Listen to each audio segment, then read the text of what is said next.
وہ کیبنٹ کھول کر گرین ٹی کے ٹی بیگز نکالنے لگی تھی۔ کام کرتے کرتے ہی اس نے انہیں مخاطب کیا۔ نینی آپ سے ایک بات کہوں؟ نینی سکندر کو میں بضد ہو کر بہت اصرار کر کے یہاں لائی ہوں۔ وہ ہوٹل سے یہاں آنے کے لیے کسی بھی طرح راضی نہیں تھا۔ اب میں نہیں چاہتی وہ یہاں کسی بھی طرح کی کوفت یا الجھن محسوس کرے۔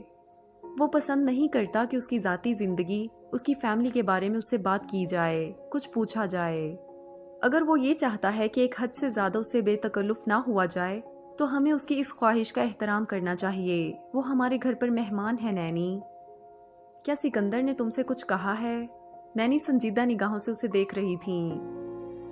نہیں، وہ کچھ نہیں بولا، مگر میں یہ بات پہلے سے جانتی ہوں۔ ویسے تو میرے خیال سے میں نے کوئی غلط بات نہیں کی، لیکن پھر بھی اگر تمہیں ایسا لگ رہا ہے تو اب اس کی فیملی اور ذاتی زندگی کے بارے میں کچھ نہیں پوچھوں گی۔ تھینکس نینی۔ وہ مسکرا کر گرین ٹی بنانے لگی تھی۔ اسے محسوس ہو رہا تھا کہ اپنا کام کرنے کے دوران نینی گاہے گاہے اسے بغور دیکھ رہی ہیں، جیسے اس کے چہرے پر کچھ پڑھنے کی کوشش کر رہی ہوں۔ Green tea. وہ ٹرے میں کپ رکھ کر لیونگ روم میں آئی تھی۔ سکندر کی فون پر بات ختم ہو چکی تھی۔ تھینکس۔ اس نے مسکراتے ہوئے ٹرے میں سے کپ اٹھایا تھا۔ اس کے مسکرانے پر اس کے دل کو کچھ تسلی ہوئی تھی۔ اسے برا تو یقیناً لگا تھا، مگر کم از کم وہ ناراض تو نہیں ہوا تھا۔ وہ اس کے سامنے والے صوفے پر اپنا کپ لے کر بیٹھ گئی۔ تمہارا یہ لکڑی کا زینہ مجھے بہت خوبصورت لگتا ہے۔ یہاں لیونگ روم کے ساتھ ہی بڑا آرٹسٹک لک دیتا ہے۔ چائے کا گھونٹ لیتے ہوئے وہ سیڑھی کی طرف دیکھتے ہوئے اس سے بولا۔ لیزا نے بھی گردن گھما کر اس کی طرف دیکھا۔ وہ مسکرائی تھی۔ پتہ ہے یہ اپارٹمنٹ میں نے زینہ ہی کی وجہ سے خریدا تھا۔ اسے دیکھتے ہی میں اس پر عاشق ہو گئی تھی۔ پرانی موویز میں ہوتے ہیں نا ایسے گھر، ایسے لکڑی کے گول زینے۔ ضرور اسی وجہ سے خریدا ہوگا۔ تم آرٹسٹ لوگ اسی طرح کے ہوتے ہو۔ پسند آ گئی تو کوئی معمولی سی چیز، نہیں آئی تو عالیشان سے عالیشان چیز بھی نظروں میں نہیں سماتی۔ وہ مسکراتے ہوئے بول رہا تھا۔ یہیں سے اوپر جا کر ہے نا تمہارا اسٹوڈیو؟ ہاں، دیکھو گے تم؟ اس نے پوچھا۔ بالکل دیکھوں گا۔ میں نے تو تم سے پرسوں رات بھی کہا تھا، میں تمہارا اسٹوڈیو دیکھنا چاہتا ہوں۔ تمہیں اوپر چڑھ کر جانے میں کوئی مشکل تو نہیں ہوگی؟ ان دونوں نے چائے کے کپ خالی کر کے واپس رکھے، تب اس نے سکندر سے پوچھا۔ وہ جواباً ہنسا تھا۔ مجھے کوئی مشکل نہیں ہوگی۔ چلو دکھاؤ مجھے اپنا اسٹوڈیو، اپنی پینٹنگز۔ وہ دونوں اوپر آ گئے تھے۔ سکندر نے بڑے آرام سے بیساکھی کے ساتھ سیڑھیاں چڑھی تھیں۔ وہ اوپر آ کر چپ چاپ کھڑی سکندر کے تاثرات دیکھ رہی تھی۔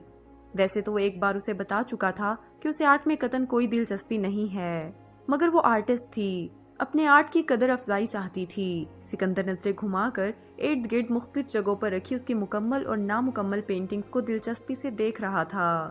وہ ایک ایک پینٹنگ کو بغور دیکھ رہا تھا۔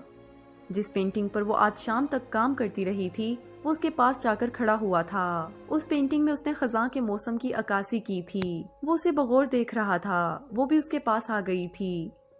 ویسے تم بڑی نان سیریس سی لگتی ہو، مگر تمہاری پینٹنگز تمہیں ایک بہت ہی مختلف انسان کے طور پر ظاہر کر رہی ہیں۔ وہ پینٹنگ پر نظریں مرکوز کیے اس سے بولا۔ یعنی بہت سینسیٹیو، اپنے اندر کی دنیا لوگوں سے چھپانے والی۔ بولنے کے دوران چلتا ہوا وہ ایک دوسری پینٹنگ کے سامنے جا کر کھڑا ہوا تھا، جس میں اس نے روم کی ایک اداس شام اور ایک تنہا لڑکی کو پینٹ کیا تھا۔ تمہیں آرٹ میں کوئی دلچسپی نہیں ہے، پھر بھی تم تبصرہ اور تجزیہ تو ایسے کر رہے ہو میری پینٹنگز پر جیسے بہت جانتے ہو۔ وہ اس کی بات کی تردید یا تصدیق کیے بغیر مسکرا دیا تھا۔ وہ آگے بڑھ کر کھڑکیوں اور دروازے پر پڑے مخملی پردے ہٹانے لگی۔ آؤ میری بالکنی بھی دیکھو۔ اس نے شیشے کا سلائیڈنگ ڈور بھی کھول دیا تھا۔ کچھ دیر قبل بارش ہونا شروع ہوئی تھی۔ موسم بے حد خوبصورت تھا۔ جب بھی میں کام کرتے کرتے تھک جاتی ہوں تو کافی کا کپ لے کر یہاں بیٹھ جاتی ہوں۔ اس نے بالکنی میں رکھی کرسی کی طرف اشارہ کیا۔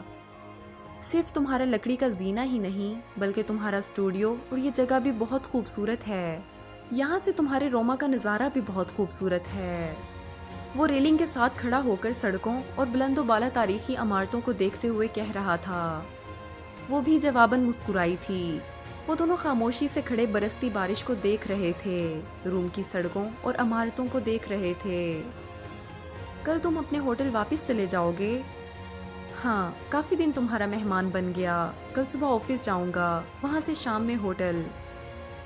وہ اس کی طرف دیکھ کر مسکرا کر بولا۔ ٹھیک ہے، میں تم سے اب اور رکنے پر اصرار نہیں کر رہی، لیکن پلیز تم ہوٹل جا کر اپنا خیال رکھنا۔ میں اپنا خیال رکھوں گا مصورہ، آپ فکر نہ کریں۔ ہم اب کب ملیں گے؟ اس نے سنجیدگی سے سکندر کو دیکھا۔ جب تم چاہو۔ میں تو یہ چاہوں گی کہ تم مجھ سے کل ہی ملو، وہ مسکرا کر بولی۔ سکندر بے ساختہ ہنسا تھا۔ تم سے پینٹنگ بنوائے بغیر میں کہیں نہیں بھاگنے والا، اطمینان رکھو۔ مجھے پتا ہے روز ملنے کی بات اسی لیے کی جا رہی ہے کہ سینیورا لیزا کو میری وعدے کی پاسداری پر شکوک و شبہات ہیں۔ اتنی مشکل اردو مت بولو، سمجھنے میں تکلیف ہوتی ہے، وہ بے چارگی سے بولی تھی، گویا سکندر کے جملے میں شامل کچھ الفاظ سمجھنے سے قاصر رہی تھی۔ کچھ دیر مزید وہاں کھڑے رہ کر بارش، روم کی سڑکیں اور روم کی رات کو انجوائے کرتے رہنے کے بعد وہ دونوں نیچے آ گئے تھے۔ لیزا اس کے ساتھ کمرے میں آئی تھی، وہ اسے دوا اور پانی دے رہی تھی۔ ایک ٹیبلٹ جو وہ دن میں 2 بار لے رہا تھا، اس کی آج رات اور کل صبح کے لیے ملا کر بس 2 ہی ٹیبلٹس بچی تھیں۔ کل فارمیسی سے یہ ٹیبلٹ یاد سے خرید لینا، وہ کرسی پر بیڈ سے نزدیک بیٹھی ہوئی تھی۔ لے لوں گا، مسکرا کر اسے جواب دیتے ہوئے اس نے پانی سے دوا نگلی تھی۔ تم سو جاؤ اب جا کر، میں بھی سونے کی کوشش کرتا ہوں۔ تم چاہو تو میں تھوڑی دیر تمہارے ساتھ بیٹھ کر باتیں کر سکتی ہوں، تم اکیلے لیٹ کر پتہ نہیں کیا کیا الٹا سیدھا سوچتے رہتے ہو، ڈپریسڈ ہوتے ہو اور پھر تمہیں نیند نہیں آتی، وہ سنجیدگی سے بولی تھی۔ آج میں سینیورا لیزا محمود اور ان کی پینٹنگز کو سوچتے ہوئے سوؤں گا، وہ شرارت بھرے انداز میں بولا۔ اتنی خوبصورت چیزیں سوچو گے تب تو نیند بھی خوب پرسکون آئے گی اور خواب بھی بڑے حسین نظر آئیں گے، وہ اس کے شرارتی انداز کا شرارت بھرے انداز ہی میں جواب دیتی وہاں سے اٹھ گئی تھی۔ صبح وہ تو وقت پر اٹھ ہی گئی تھی، نینی بھی اٹھ گئی تھیں، انہیں پتا تھا آج سکندر اپنے ہوٹل واپس چلا جائے گا اور وہ یقیناً اپنی رات کی کہی بات کا ازالہ کرنا چاہتی تھیں۔ اسے نینی کی خود سے محبت پر بے طرح پیار آیا تھا۔ وہ سکندر سے پوچھے اپنے سوالوں کو بالکل بھی غلط نہیں سمجھ رہی تھی، مگر چونکہ وہ اسے پسند نہیں آئے تھے سو اسے خوش کرنے کو وہ صبح صبح سکندر کے لیے خوب اہتمام سے ناشتہ تیار کر رہی تھیں۔ سکندر نے اور اس نے ساتھ بیٹھ کر ناشتہ کیا تھا۔ نینی گرم گرم پراٹھے توے سے اتار اتار کر ان دونوں کو قیمے اور آلو کی بھجیا کے ساتھ کھانے کے لیے لا کر دے رہی تھیں۔ آپ کو بہت زحمت ہوئی میری وجہ سے، رخصت ہوتے وقت سکندر نینی کا شکریہ ادا کر رہا تھا۔ اس کا انداز مہذب اور پرتکلف تھا۔ مجھے کوئی زحمت نہیں ہوئی ہے، میری بیٹی کے دوست ہو تم، یہ تمہارا اپنا گھر ہے، جب تک روم میں ہو جب دل کرے آ جایا کرو، پرشفقت انداز میں بولتے ہوئے انہوں نے سکندر کے سر پر ہاتھ پھیرا۔ سکندر نے آج بھی جانے کے لیے آفس کی گاڑی منگوائی ہوئی تھی۔ تمہارا شکریہ نہیں ادا کر رہا میں، وہ دروازے تک اسے چھوڑنے آئی تھی۔ سکندر سنجیدگی سے اس سے بولا تھا، بہت اچھا کر رہے ہو، اگر کرتے تو مجھے برا لگتا۔ وہ آفس میں تھا، لنچ ٹائم تھا مگر وہ کاموں میں مصروف تھا، بغیر ناشتے کے لنچ کا دھیان نہیں رہتا تھا، تو آج جبکہ اس نے خاصا ٹھیک ٹھاک ناشتہ کر رکھا تھا لنچ کا خیال بھی کیسے آتا۔ وہ ایک کانٹریکٹ ڈرافٹ کر رہا تھا جب اس کے موبائل پر لیزا کی کال آئی۔ کیسی ہو مصورہ؟ اس نے مسکراتے ہوئے کال ریسیو کی تھی، نظریں لیپ ٹاپ سے ہٹا لی تھیں اور کرسی سے ٹیک لگا کر اطمینان سے بیٹھ گیا تھا، گویا فرصت سے گپ شپ کے لیے تیار ہو۔ میں ٹھیک ہوں، تم اپنا بتاؤ، طبیعت کیسی ہے؟ زیادہ تھکا تو نہیں رہے خود کو؟ زیادہ چل پھر تو نہیں رہے؟ لنچ کیا؟ میڈیسن خرید لی؟ وہ اس کے ایک سانس میں اتنی ساری باتیں بیک وقت پوچھنے پر ہنس پڑا تھا۔ بخدا لیزا، تم تو واقعی بنی بنائی ماں ہو، میرے لال نے کھانا کھایا اور تھکا تو نہیں؟ اس طرح کی فکریں تو صرف ماں ہی کرتی ہے۔ بات کو گھماؤ نہیں، میرے سوالوں کا جواب دو، وہ قدرے ناراضی سے بولی، گویا اپنا مذاق اڑائے جانے پر خفا ہوئی ہو۔ میری طبیعت بالکل ٹھیک ہے، پراٹھوں والے اتنے ہیوی ناشتے کے بعد لنچ کون کر سکتا ہے لڑکی، اور میڈیسن شام میں آفس سے جاتے ہوئے خرید لوں گا۔ وہ میڈیسن ختم ہو گئی ہے، اس بات کو سراسر بھول چکا تھا، اب لیزا کے یاد دلانے پر یاد آیا تھا۔ ٹھیک ہے لیکن خرید لینا یاد سے، پتہ نہیں خود کو اس طرح اگنور کرنے کی عادت کیوں ہے تمہیں، وہ سنجیدگی سے بولی۔ اس کے مسکراتے لب یکدم ہی سنجیدہ ہو گئے تھے، چہرے پر درد سے بھرا ایک تاثر ابھر آیا تھا۔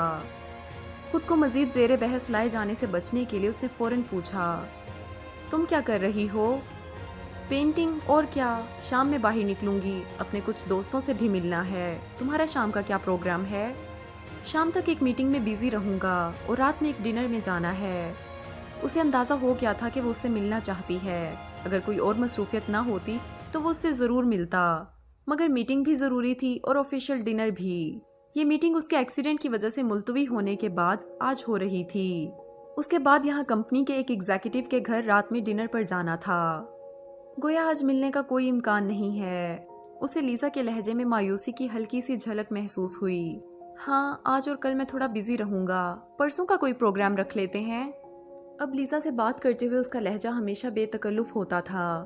جس طرح باقی لوگوں سے وہ خود کو بہت فاصلے پر رکھ کر ملتا تھا، اس طرح اس سے نہیں مل پاتا تھا. اس کے ساتھ وہ بالکل اسی طرح ملتا تھا جیسا وہ تھا. اگر وہ خوش ہوتا تھا تو اپنی خوشی اس پر ظاہر ہو جانے دیتا تھا. اگر اس کا موڈ خراب ہوتا، وہ اداس اور دکھی ہوتا، تب بھی اپنی یہ کیفیات اس سے چھپا نہیں پاتا تھا. وہ کل رات بھی سو نہیں پایا تھا، مگر لیزا سے مذاق میں کہی ہوئی بات پر عمل کرتا. وہ اسے اور اس کی پینٹنگز کو سوچتا رہا تھا. نیند اسے بے شک نہیں آئی تھی، مگر وہ روزانہ کی طرح بے سکون اور مضطرب بھی نہیں رہا تھا. ایکسیڈنٹ کے بعد سے کبھی ڈاکٹر کی تجویز کردہ دوا سے نیند آ جاتی تھی اور کبھی نہیں. وہ اس مسئلے کو سمجھ نہیں پا رہا تھا. وہ تو یہ بھی نہیں سمجھ پا رہا تھا کہ اسے اتنے دنوں سے وہ خواب نظر کیوں نہیں آ رہا. وہ آج کل اتنا پرسکون اور مطمئن کیسے ہے.